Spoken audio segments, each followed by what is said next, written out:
Hello there, Little Berry True Crime fans. Greeting to you from me, my kitty ears and my cold sore.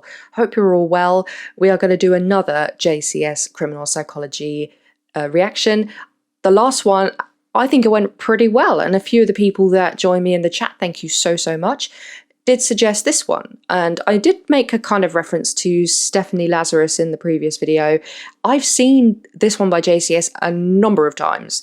And I've also seen the raw footage of Stephanie Lazarus when she has this interrogation. But the raw footage is very long, and I would rather react to JCS because he also fills you in on a lot more details and he highlights the relevant points and also the psychology behind it. So again, I'm going to ramble all the way through this, and if you don't want to see my rambles or listen to anything I've got to say, why not? Please watch the original. I will put a link in the description as I did with the last one, and I hope you all will be happy to join me on this lovely, lovely journey. These two detectives are homicide detectives for LAPD, and at this particular point in the time in 2009, the murder rate in California had really dropped to the point that they started to open up old unsolved cold cases, and one of them was the murder of a young woman called Sherri Rasmussen. She was a newlywed 29-year-old woman to a man called John Ruetten. Sherri was beaten and shot in her own home by an unknown assailant at the time. It was long speculated that this was a burglary that went wrong. However many times we hear that. And part of that was substantiated because literally across the street, there was a burglary. I believe it was either a couple of weeks earlier or later, where two men were seen escaping the scene, and people were looking for these two men and believed that Sherri's murder was committed by the same people. This was back in 1986, and then there was no such thing as DNA testing, or at least it was in its very early stages. Something was going on then between John Ruetten and an ex-girlfriend of his, Stephanie Lazarus. When John married Sherri, Stephanie, who was the ex-girlfriend who had kind of been ghosted by John apparently, he'd kind of led her on. He'd, been seeing her but not officially, and even slept with her when he was engaged to Sherri. Now, he spoke of Sherri in a way that she was the real love of his life. She really was. But there was something about Stephanie he couldn't let go, but it wasn't a love match with Stephanie. But Stephanie couldn't let John go at all. And it appears that a lot of her anger was towards Sherri when Stephanie had never had any history with Sherri. It wasn't until many years later, when DNA testing was in its prevalence, that DNA from the saliva found on a bite mark on Sherri's arm was tested and found to be female. Now, a couple of times the detectives that were looking into this tried to appeal to their superiors to open the case again and go after potentially it being a woman. However, the police were aware that John Ruetten was involved with Stephanie, and Stephanie is a police officer at the time of this incident, and she's a police officer at the time of this interview. Whether or not LAPD genuinely believed Stephanie to be Sherri's murderer and deliberately didn't investigate for that reason, we don't know. It's speculated only. Eventually, when they looked at this and thought, you know what, the saliva was found to be female, and Stephanie was seen to be kind of the jilted ex in this case, the police undertook a undercover operation. They followed Stephanie around for a while, very surreptitiously, to not arouse suspicion. And one day she and her daughter were followed to a shopping mall, I think, and she was observed drinking out of a soda cup. She discarded the soda cup, and the police were able to retrieve this and had the DNA from the cup tested against the DNA found on Sherri's bite mark. it was a match. And that bite mark was definitely at the time of this incident. And also when they look back on the crime scene, it didn't look like a robbery gone wrong when looking back, because the way that this played out was that Sherri was surprised upstairs. Whoever it was had gone in, but there was no false entry. So they either had a spare key or they picked the lock. They went in, went upstairs, surprised Sherri upstairs, attacked her up there. She ran downstairs, and then the supposed burglar shot her a few times, and even using a blanket or a cover, like duvet cover, to muffle the sound. And also there was a time when Sherri managed to get whoever it was in a headlock, and that's when that person bit her. And the police, of course, were then convinced that the person who murdered Sherri was Stephanie. There was blood everywhere, and Sherri's face had been beaten, so this shows it was a real personal attack. There was a stack of CDs that were picked up and put by the front door, but not taken, and it was covered in Sherri's blood. So it seemed that it was done, obviously it was done after the murder had taken place. So whoever it was forensically aware for the time to know how to stage it like a burglary gone wrong. What was also a bit iffy was that the gun that was used, I believe it was a .38 caliber, and that was a weapon that the LAPD were using. Stephanie had that gun. And about 2 weeks after this incident, she reported it missing, but she didn't report it to her own police station. It was another one in another area. I forget which one it was. What was also interesting is when Stephanie's house was searched, it was found she had books on lockpicking techniques, because that's how they believe she had entered Sherri's home. And the only reason why Sherri was home that day was because she had I believe it was a lecture, but she didn't feel like going in. She partly felt a bit sore from some exercise she'd done, but she didn't feel like going in, so she didn't. And when she was attacked, she was still in her dressing gown, so she hadn't really sorted herself out for the day. John Ruetten had gone to work. He had an alibi because, of course, he was the first person they looked at. And John was just more than devastated. He eventually he did go on to remarry, but this has always haunted him. And Sherri's family and John kept saying to the police, you need to do more. And it wasn't until 23 years after her death that they finally had the opportunity to talk to Stephanie directly about it. And the way that they did this was pretty clever. I've finished my sort of intro, and now we're going to watch the video. The detectives created a ruse, inviting Stephanie to come in and advise them on a case involving stolen art. Stephanie was an art theft detective. She was a senior detective at this point, so she was pretty high up. Knowing they were dealing with one of their own, they rehearsed and prepared for the interview more than anything they had done before. Their plan of attack was to keep the conversation as casual as possible for as long as possible, and carefully waited for the key moments to initiate the confrontation. Stephanie, I don't know if you know my partner. Hey, great. Hi. Stuart, nice to meet you. See you guys. How's it going? Good. Milling around. Well, have a seat. I don't want to talk about this in the squadron because That's okay. I don't know who people are listening. That's true. And if That's we go to my side, everybody's always wondering what everybody else is doing. No problem. Okay.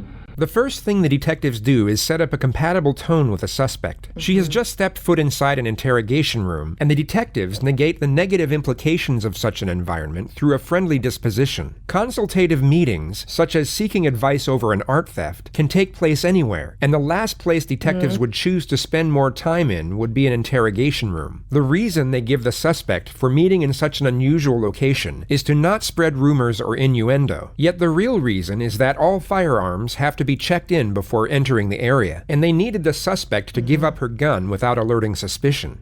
But Yeah, just a little bit more on that is when actually in the police station itself, they would have their firearms, and it's only when they go into the cells to the interrogation rooms that they have to give up their guns at the desk.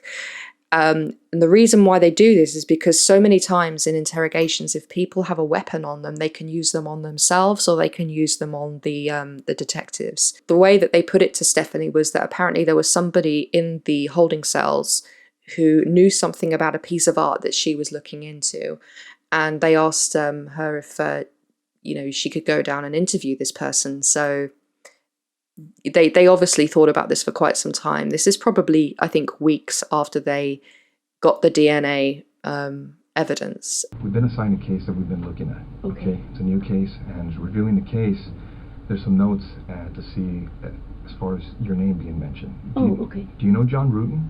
Try and imagine for one moment that you savagely murdered a love rival in a jealous rage. Over 2 decades had passed since the act. Then all of a sudden, you're brought to an interrogation room and sat directly opposite 2 senior investigators who bring up the name of the man you committed first-degree homicide for.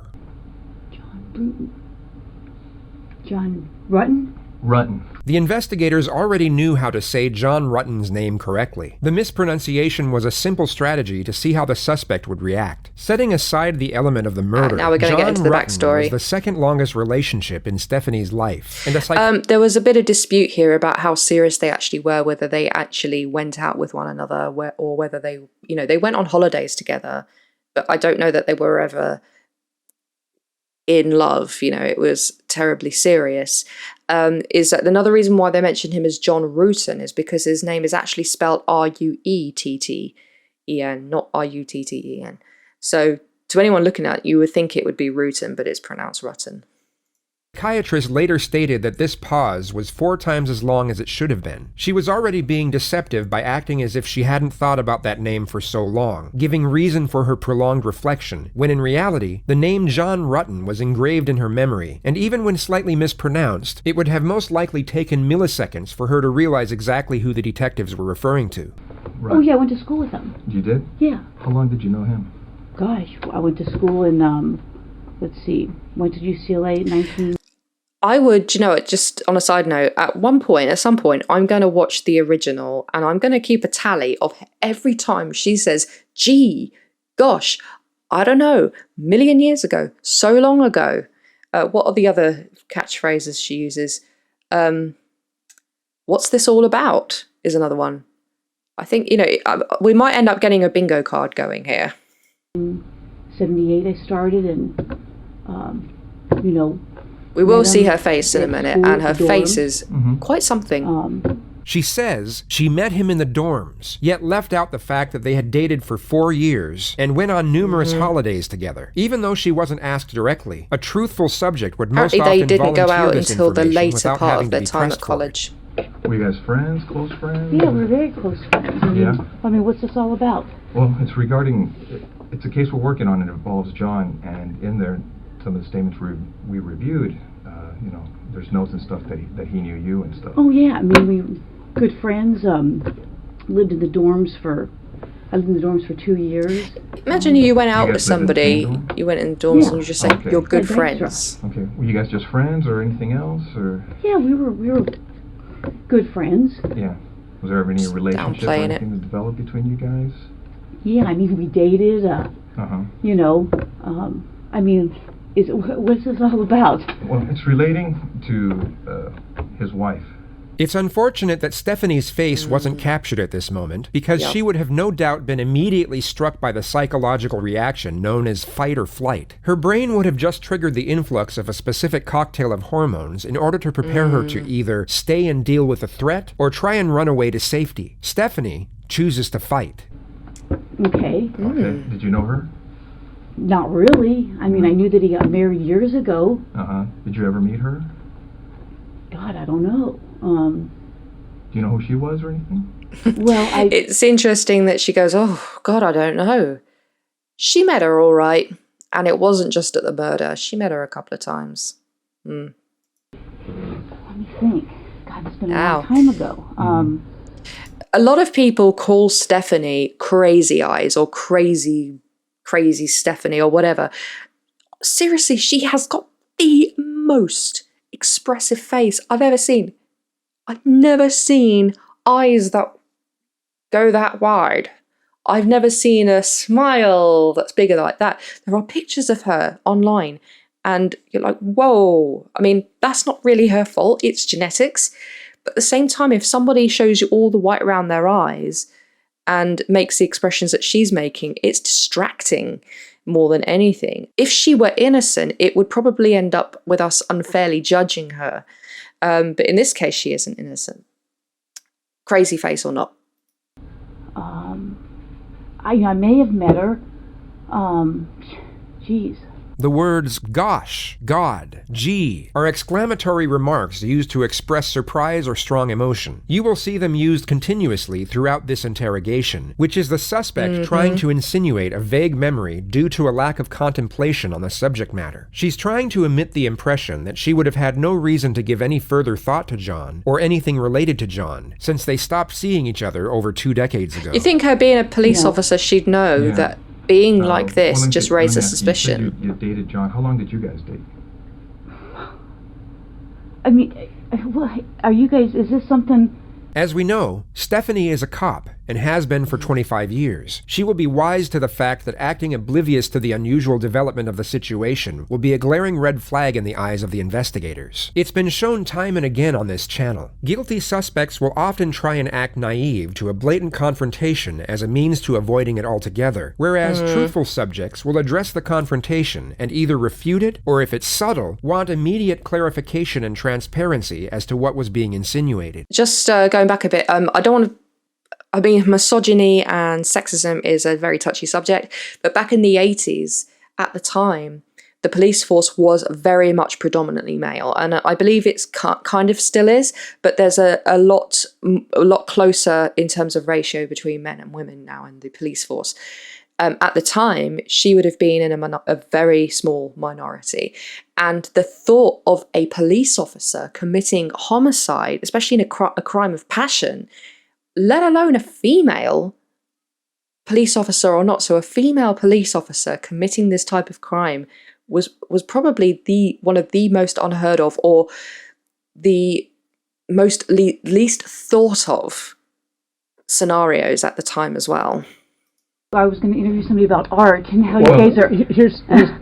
They have to keep it casual, otherwise if she starts to ask for a legal representation, they have to stop questioning. When we saw this in this chrono, that maybe, there was some relationship there. That's what the chrono seems to indicate. The detective now subtly scared. avoids the question altogether, but instead offers a deceptively reassuring response to the suspect. He makes a very sharp switch from the investigative subject matter to the previous topic of workplace rumors. He brings her focus back to the false perception of them being on her side. Stephanie had just asked what was going on, and now he essentially replies with, "We are your friends. We're doing you a favor." And we didn't want to come up to you at your desk and ask those kinds of questions or do anything. You know how up there people can see what's going on if you go into an interview room or people are in there getting supplies. Okay. So we wanted to afford you some privacy, some confidentiality to talk about this, because we thought it might be, something, you're married to someone else, obviously, and so forth, and that you may not want to, talk about these things in that setting where someone, we don't want the rumor mill or gossip or any of that kind of stuff to start. That's fine. So we did this just as a means to try and speak to you in just a confidential place where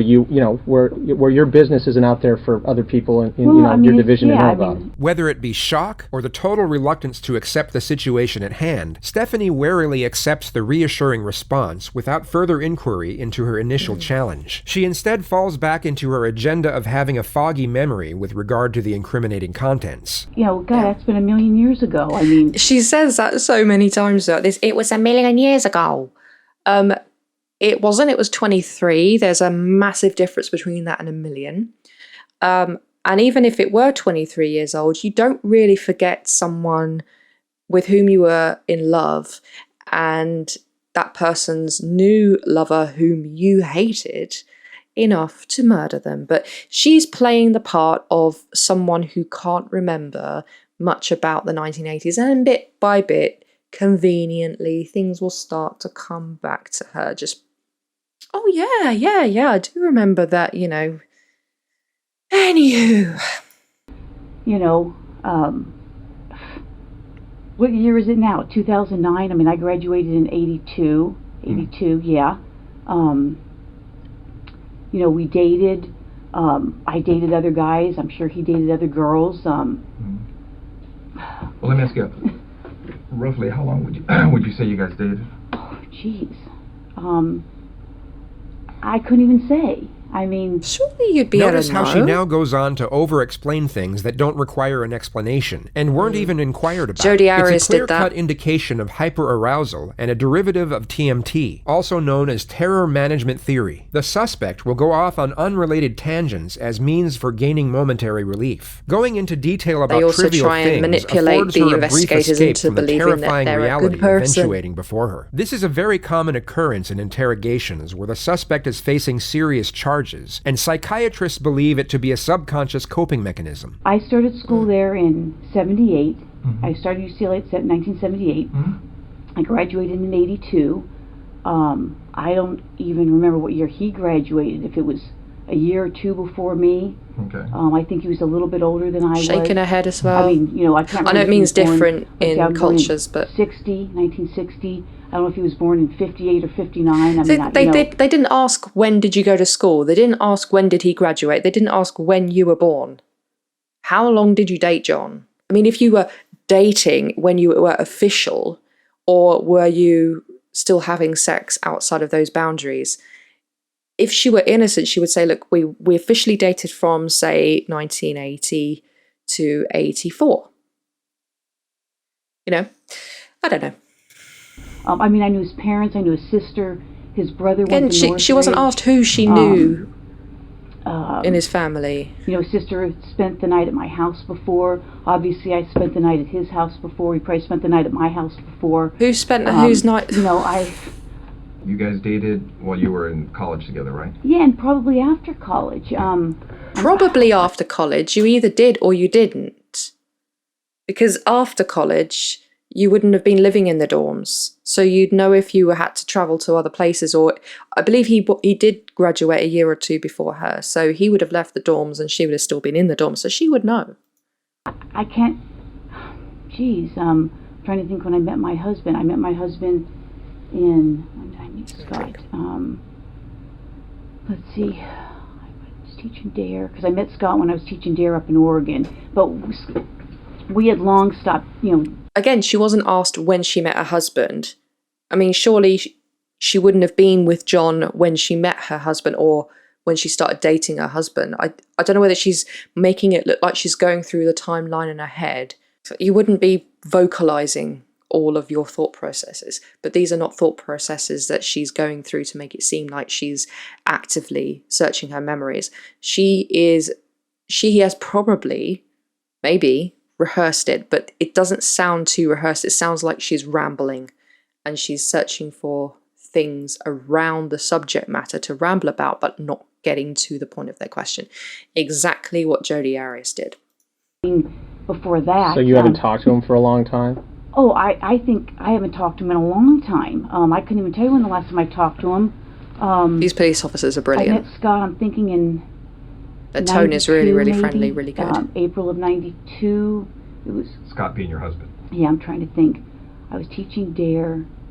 Let's see, what year is this? We'll be married. I got married in 1996. I think I met Scott in 92. Prior to that, I couldn't tell you how long I had. They adopted a daughter, John, so. Prior to that. But since you met your husband, Scott, you haven't talked to him? Her husband and daughter completely, well, obviously a daughter was much later, and she met her husband much later after Sherri died. Neither of them had any clue. They are innocent victims in this.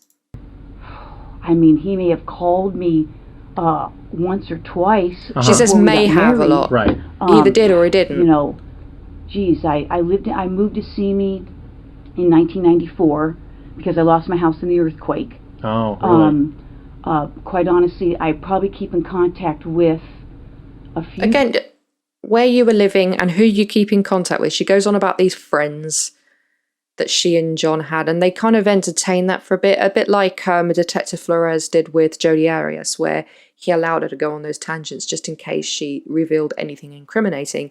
The detectives here do that to a lesser extent because Jodi Arias's interrogation was hours and hours. This is just over an hour, although it's very much condensed in this video. So they try and bring her back to it, but the way they do it is in such a friendly tone. They're not trying to interrupt her or say, can you get back to the subject matter. I think this is a brilliant interrogation. Some people say it wasn't that great. I've seen some psychologists saying that they could have been better at it, but they still got the results at the end of the day. People from the dorms, we all lived on the 10th floor, and there's about 3 or 4 people I keep in contact with. There's probably like 6 or 8 of us that were all really close. Mm-hmm. And who are those people? Oh, geez. I think this is an irrelevant question, but it's just a way to keep it talking. The people I still keep. I haven't been in contact with her in a long time. Mm-hmm. I mean, what's this all about? I mean, well, let me ask you. What's this all about? She's already. They've already said it's about his wife. If she were innocent, she would go, oh, she would know that it's about the wife and how she died. And she shows no emotion either, because even if someone who I was in love with way before, even if their spouse died, even if I hated their spouse, it still would be something you could express some sort of emotion towards, saying, yeah, it was tragic, We don't get any of that from her. For the second time, and once again the question is avoided, but this time in a more confrontational manner, as the topic is maintained with no reassurance afforded. The detectives are ramping up the pressure in a very subtle yet highly effective manner. What is Very the good relationship way. between you and John? It was kind of a weird relationship. I mean, we dated. I can't say that he was my boyfriend. I don't know that he would consider me his girlfriend. We dated, we did things. I played sports in college, he played basketball, his brother played basketball. Does it matter what sports they play? Oh my God. I said it in the last video, if it were me, I'd say, did I ask you about the sports? No. Is anyone else like me? Patience wearing thin. Basketball, it just didn't work out. I mean, I don't know what to tell you. It was like I went using out a lot with of gestures as well as saw other guys. reminiscent of somebody trying to convince somebody. And once you guys split, were you guys still friends, or kind of I problems? mean, Is it friendly, not friendly? No, I don't think it was not friendly. I mean, we were friendly. I know that we went to Hawaii at one point. When they were friends or when they weren't friends. She mentions Hawaii several times. Totally irrelevant. And you were saying that it's 2009 now. Had you ever met his wife? I may have. Do you remember her name or anything? You may have. You either if you didn't meet somebody, you could go, no, never met them. If you did meet them, you wouldn't say you may have. You say, yeah, I met them, but I can't really remember.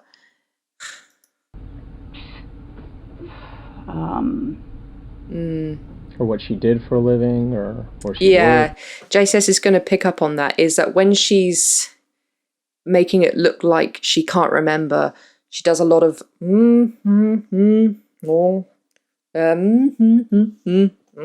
whereas when she is thinking, she does exactly what a lot of people do when they look up slightly further brown. They don't really have much of an expression going on in the lower half of the face. It's more in the eyes, and they don't talk so much. It's more of a verbal kind of and then you would give an answer. Or anything about her?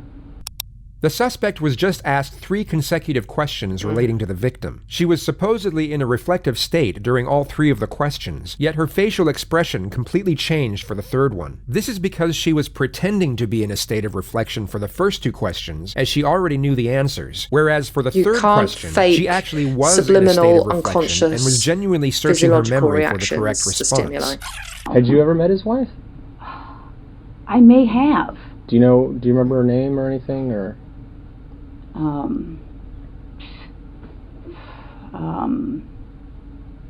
The 3rd question is about to be posed, and her focus is about to switch from pretending to be thinking to actually thinking. Or what she did for a living, or where she worked, or anything about her? Well, I think I'm going to say that I think she was a nurse. I can't even remember how he said he met her.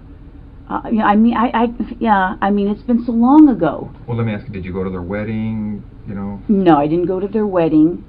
Okay. No. There she answers, like, she doesn't go, I may have, or I don't remember, you know. She gives a definitive answer there. She knows whether or not she went to the wedding, but she doesn't know whether or not they met. Did not go to their wedding. I couldn't even tell you what year he got married. I mean, you know, it's been a million years ago. She's trying to hone that point in, as it's too long ago to remember. You know, I don't understand why you're talking about some guy I dated a million years ago. Well, do you know what it's trying to, I suppose she's trying to cultivate into their mind that she doesn't, obviously, you know, she's trying to make herself seem innocent by saying there is nothing significant in her mind that jumps out at her when being asked about Sherri Rasmussen. And they're not using her name specifically. They even asked what, you know, John Ruetten's wife's name is. Obviously, they know that. They're asking her questions that they already know. And I mean, I think she probably thinks here that they are suspecting her, which is why she's being so... why she's deflecting, why she's changing the subject, why she's rambling. happened to his wife? Yeah, I know she got killed. You wouldn't need to be an expert in body language to recognize the unmitigated terror emanating from the suspect's face at this moment. She had just verbalized the victim's tragic demise for the first time in most likely over 2 decades. What did you hear about that? Is it me or is it her tone? Yeah, no, she got killed. As I say, yeah, she got killed, didn't she? You know, is this the way that she says, oh no, she got killed? Like, I have to say, yeah, I know that. Just the tone just sounds a little bit off to me. I'm sure I spoke to him about it. I think I spoke to another friend of his about it. And how did you first learn about that? Jeez. Someone could have called me. I could have heard it at work. I think at one point there may have been a flyer or something. It could have been that. I know a good friend of his. Were you on the job back then when that happened? Yeah, I think so. Yeah, I'm sure I was on the job. That's why I would have heard about it with the flyer. He had a good friend, Mike Boldrick,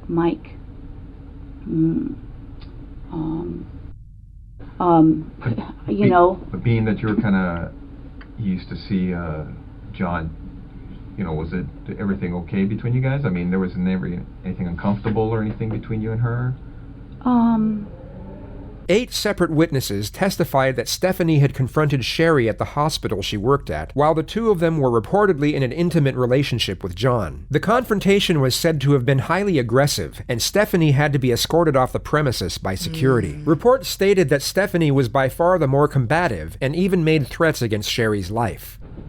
You know, I don't know. I mean, apparently she turned up to this, to Sherri's work, because Sherri actually, she wasn't just a nurse, she was a director.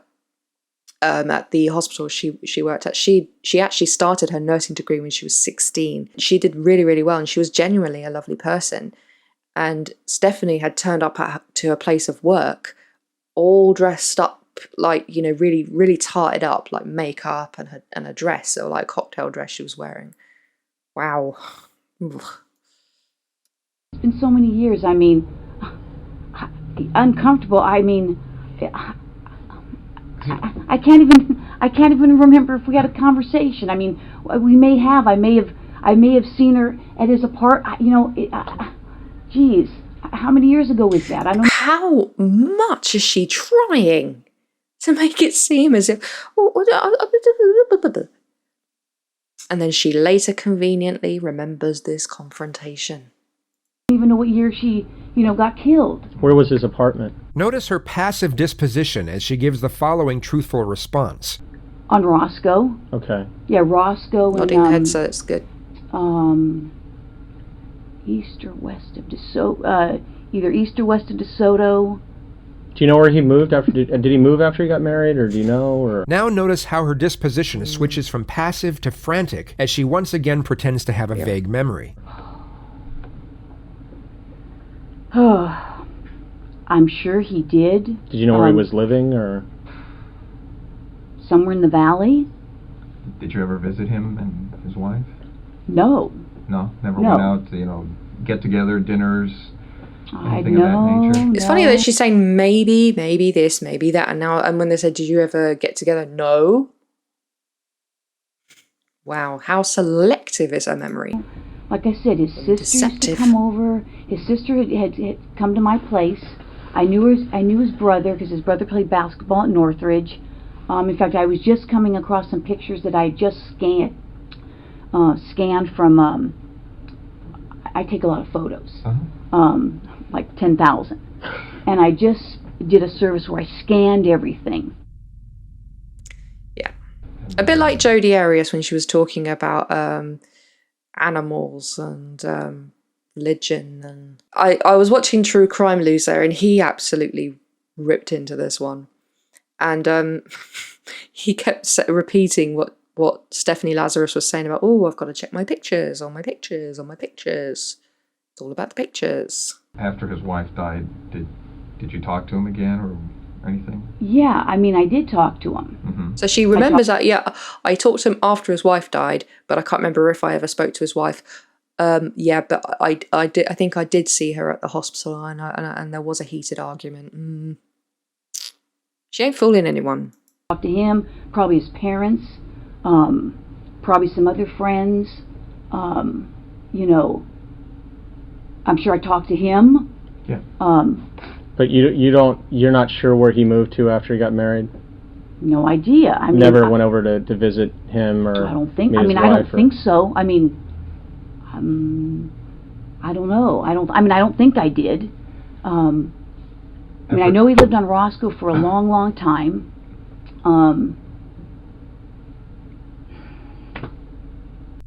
And you're right. I mean, if you guys are claiming that I'm a suspect, then you know I got a problem. I mean, there's a lot that's been cut out of this, and this is when she turns the fight or flight into a proper flight, and she's confronting them back with that.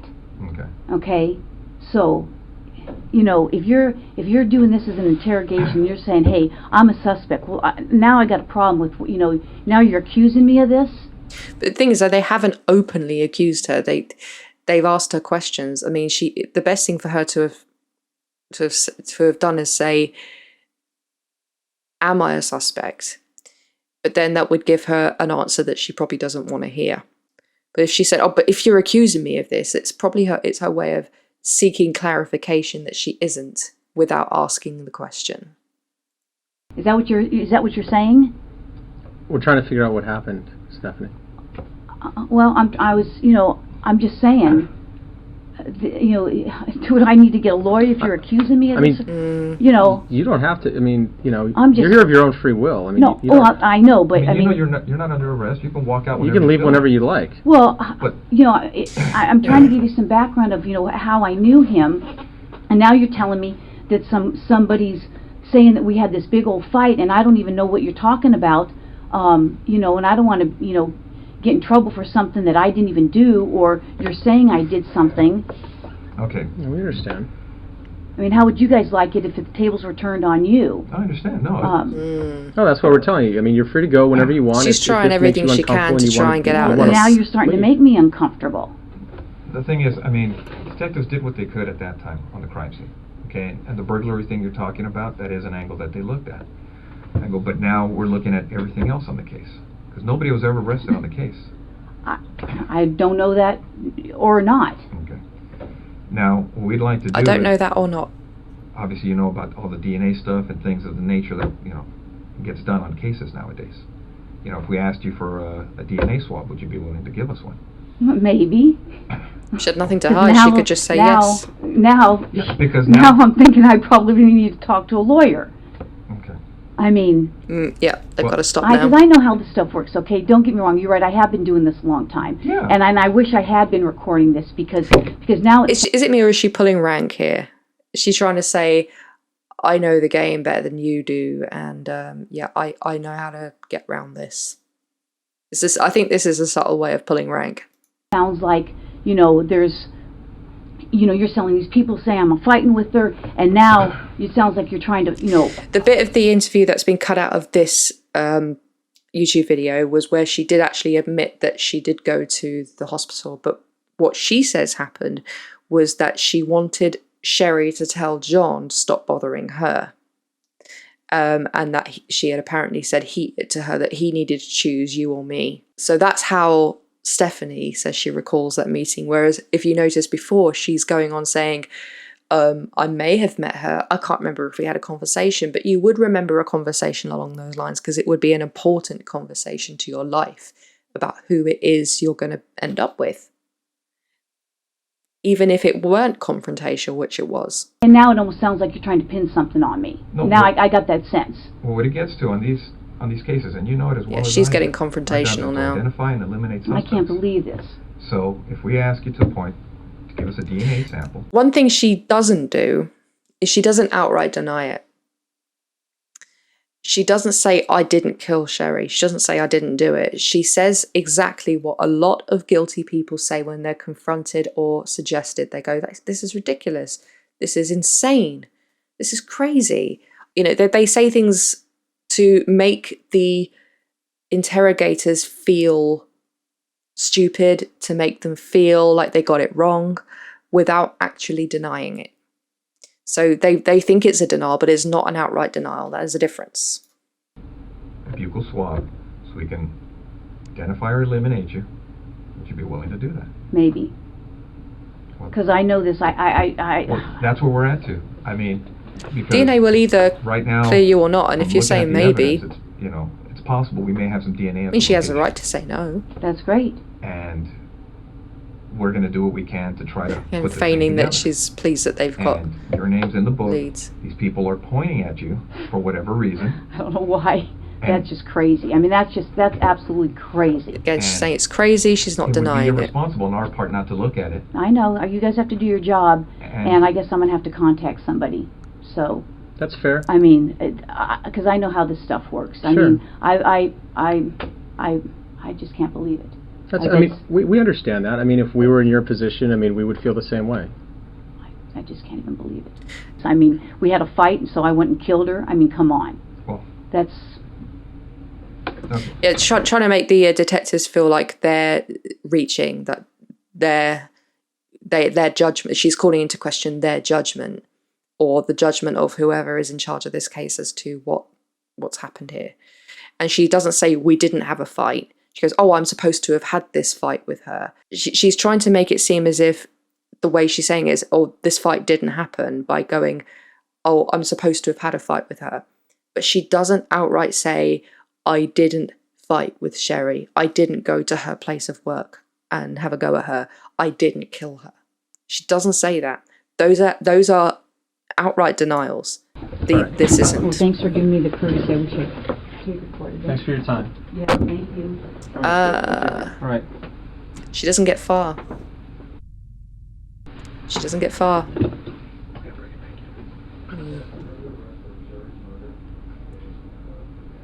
You can't quite hear what they're saying there, but she says, Stephanie, I'm arresting you for Sherri Rasmussen's murder. When they take her into the room, so it can be recorded that they give her her rights. This is very important. Sometimes cases have been thrown out of court because the rights haven't been read. Or they haven't been read in full or properly. She's handcuffed now. It's absolutely crazy. Have a seat, Stephanie. This is insane. Okay.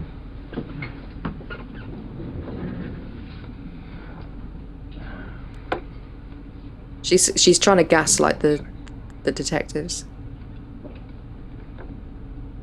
Okay. Stephanie, you know you have the right to remain silent. Do you understand? Yes. Anything you say may be used against you in court. Do you understand? Yes. You have the right to the presence of an attorney before and during any questioning. Do you understand? Yes. If you cannot afford an attorney, one will be appointed for you free of charge before any questioning if you want. Do you understand? Yes. Do you want to talk to us right now? No. Okay. All right. Okay. This is crazy. Again, this is crazy, not I'm I didn't do it. I'm totally in shock. This afternoon, we are back on the record, and shortly before noon, the jury announced they have a verdict. We will take the verdict at this time. People of the State of California versus Stephanie Eileen Lazarus. Case number BA 357423. We, the jury, in the above entitled action, find the defendant, Stephanie Eileen Lazarus, guilty of the crime of murder of Sherri Rasmussen in violation of Penal Code Section 187A, a felony, as charged in count 1 of the information. We further find the murder was of the first degree. Your Honor, I'm John Ruetten. Thank you for the opportunity to speak during this hearing. There are really no words that can describe the loss of Sherri and the whole of this experience, so it makes no sense to talk very long. It suffices to say that the Rasmussen family, my family, and Stephanie's family have been thrust into a bizarre world of disbelief and indescribable sadness. Sherri Rasmussen had a profound impact on so many people.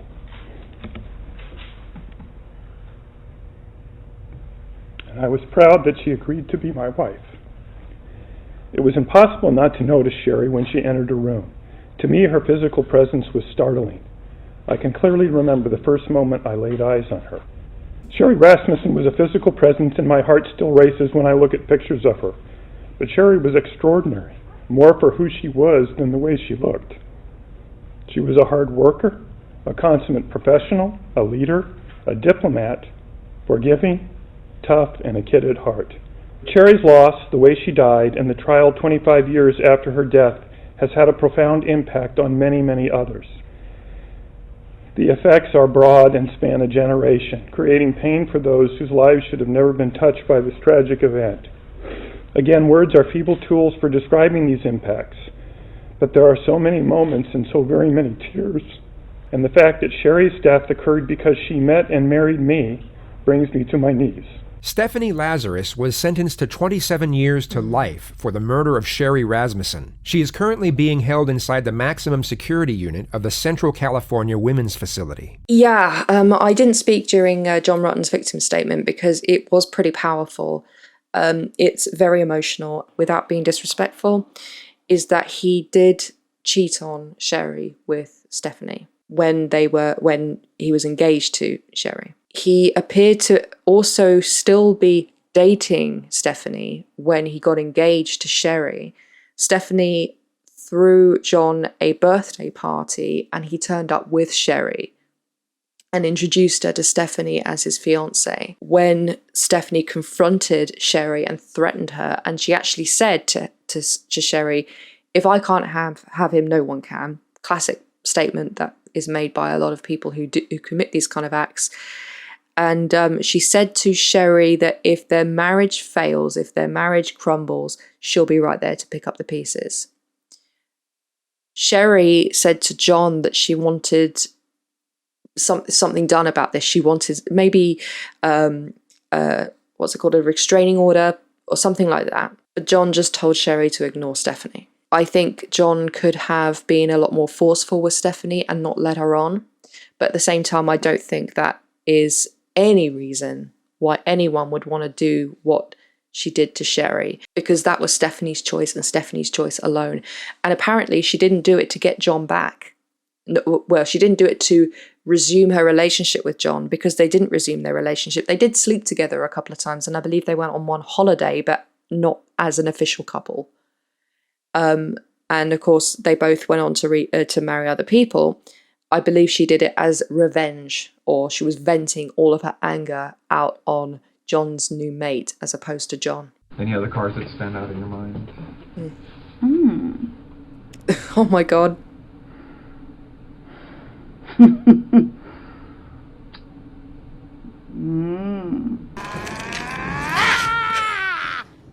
Fuck this. That end bit is quite funny. Sherri did nothing wrong. All she did was fall in love with someone. And she's the innocent person. And Stephanie's anger was really towards John than Sherri. But she put it all onto Sherri as if it was Sherri's fault as to how Stephanie was feeling. Although John did cheat on Sherri with Stephanie while he was engaged to Sherri, they weren't ever officially a couple. He didn't play them both at the same time. He wasn't going out with both of them at the same time. And again, I'm going to compare it, Jodi Arias. Except in Jodi's case, rather than going after Mimi Hall, who was Travis's new love interest, Jodi went against Travis. So this kind of thing does happen where the jilted lover takes out all of their anger and frustration and blame on the other woman. I will say that John does appear to be, just like Sherri, a very compassionate person, because he even talks about how Stephanie's family have been ruined by this too, and his late wife's family as well, and the way he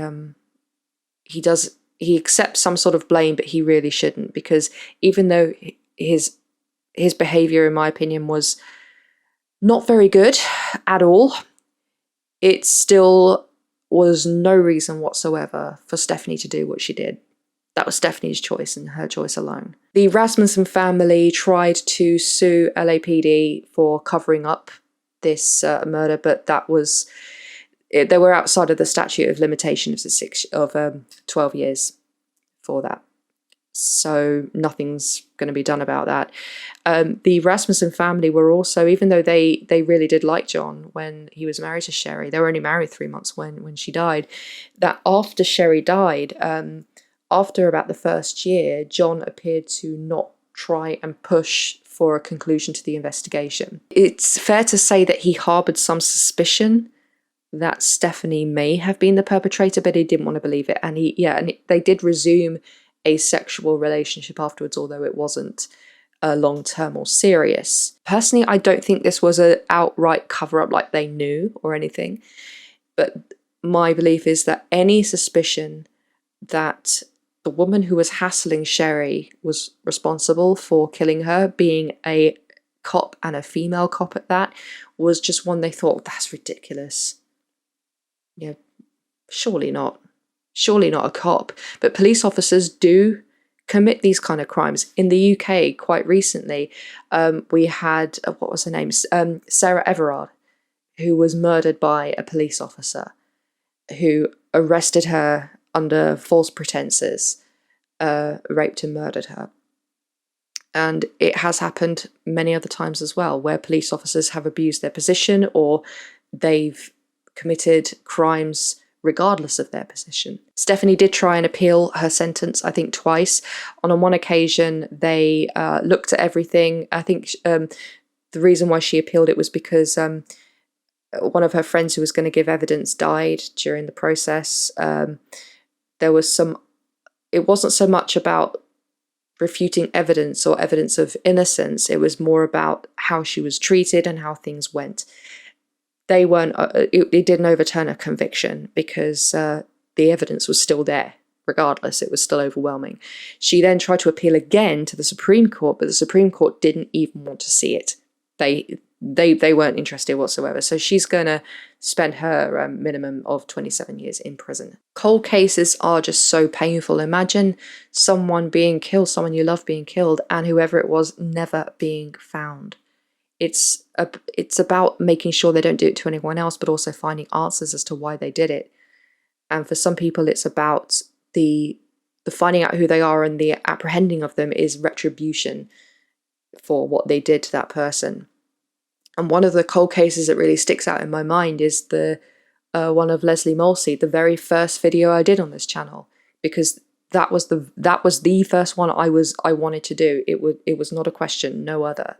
That case has stayed with me for a long time. My next one is, I'm not going to tell you what my next one is. No, not at all. And I'm just going to do the same thing I did in my last video. Can you answer this question? If you're still watching, you'll know what I mean. In the comments below, answer this question. Why did the chicken cross the road? Thank you very much. Goodbye.